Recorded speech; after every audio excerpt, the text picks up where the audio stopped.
In operation from 1940 to 1945, Auschwitz-Birkenau was home to the killing of approximately 1.1 million Jews, Poles, and Russians. Following their arrival at the camp, the prisoners of Auschwitz were systematically tortured, abused, and eventually killed. While the trials and tribulations of male prisoners are known to many, due in large part to memoirs like Elie Wiesel's Night, the experiences of women in Auschwitz were in many cases far different from their male counterparts. In an attempt to strip women of both their humanity and their femininity, sexual abuse and gender-based exploitation by the Nazi captors ran rampant. While this humiliation and abuse broke countless women, some women were able to use gender and sexuality as a means to subvert Nazi authority and survive the Holocaust. Historian Nama Sheikh argues that the sexual abuse by the SS and by prisoners in positions of authority took place when prisoners first entered the camp. Indeed, men and women alike faced inspection and selection upon arrival at Auschwitz. Here, prisoners were forced to strip naked in front of Nazi guards and were shaved of their head and body hair. While this was undoubtedly a humiliating experience for men, it was an experience of desexualization and sexual abuse for women. Stripping down in front of male guards, women stood naked and shivering, while the guards verbally abused the prisoners, making fun of their bodies and breasts, while some began touching their private parts. The first room into which we stepped, notes Gisela Perl, was filled with young SS men.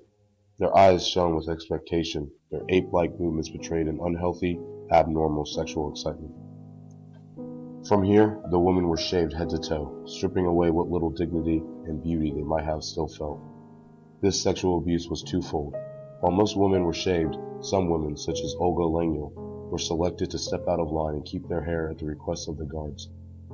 Not wanting to be singled out, Lengyel willingly parted with her hair. Although she was punished for doing so, she likely saved herself from having to work within the camp's brothel, another tool of Nazi sexual abuse within Auschwitz. This sauna, as many have come to call it, was merely the beginning of the abuse they would face. Once inside the camp, men and women alike struggled to find food to stay alive. Many experienced prisoners, often in positions of power within the camp, were able to use excess food as a means of sexually exploiting women. Sex in exchange for food became common, and was in many cases the difference between life and death. Thus, women were often trading sexual dignity for a chance at survival. Gisela Perl describes the process, quote, "Openly, shamelessly, the dirty, diseased bodies clung together, and the piece of bread wandered from the pocket of the man into the greedy hands of the woman." The selection of sexual partners, in and of itself, was another form of sexual abuse. The men often preferred more full-figured women. The basis of selection was purely physical, reducing all women, not just those who were selected, to sexual objects. The ramifications for such exchanges were substantial. To the guards and male prisoners, Nama Sheikh argues, a female inmate ceased to be a human woman and became a wide-open physical sight that possessed the external signs of female sexuality, but contained no humanity.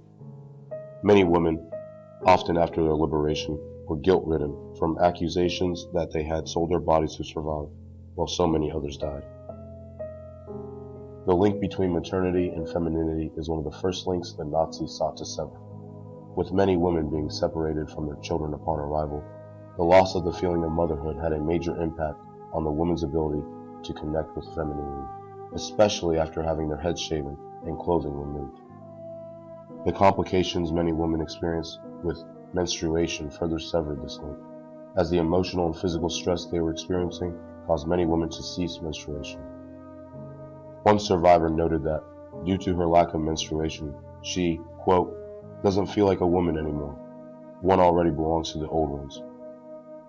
Even the women capable of menstruating were humiliated, as they had no way of properly cleaning themselves.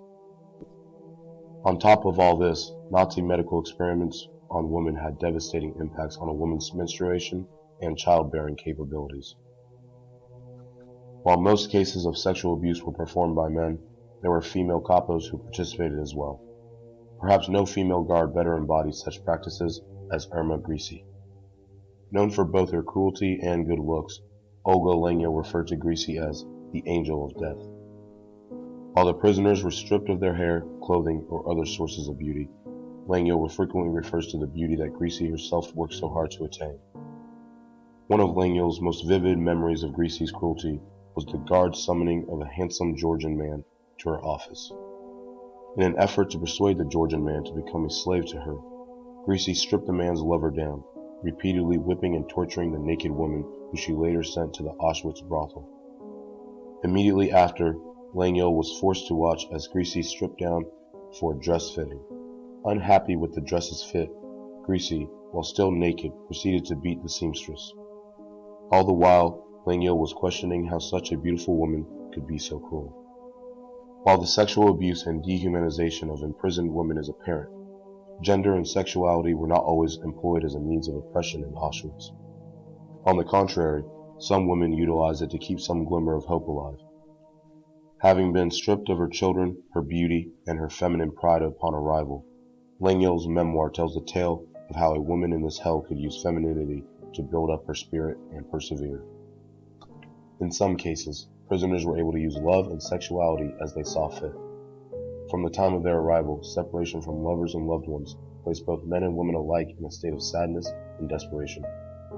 However, passion, ingenuity, and a little luck allowed some of them to overcome this obstacle of separation. Many couples risked being shot just so they could stand at the fence line and exchange conversation for just a few brief moments.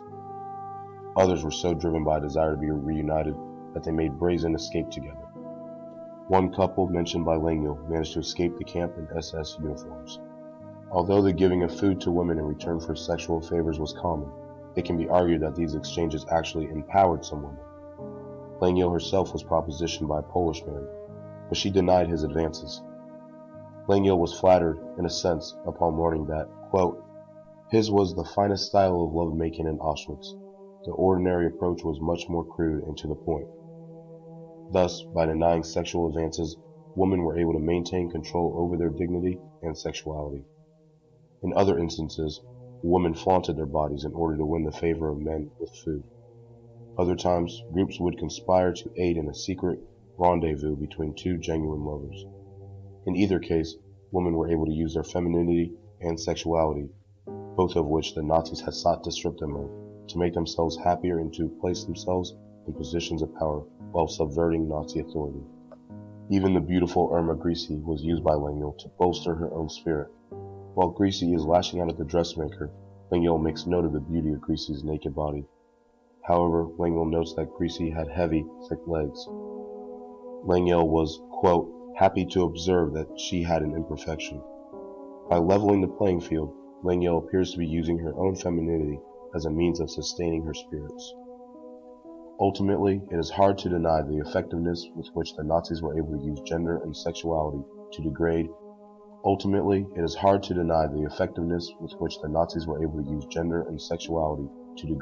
imprisoned women. Charlotte Delbel, a French survivor of Auschwitz, noted that, quote, mothers ceased being mothers and became only bodies. Separation from children and medical experiments robbed these women of any sense of motherhood. Furthermore, the exploitation of female sexuality within the camp reduced many women to feel as though they were nothing more than sexual objects. While this may be true, it is important to remember that there were exceptions.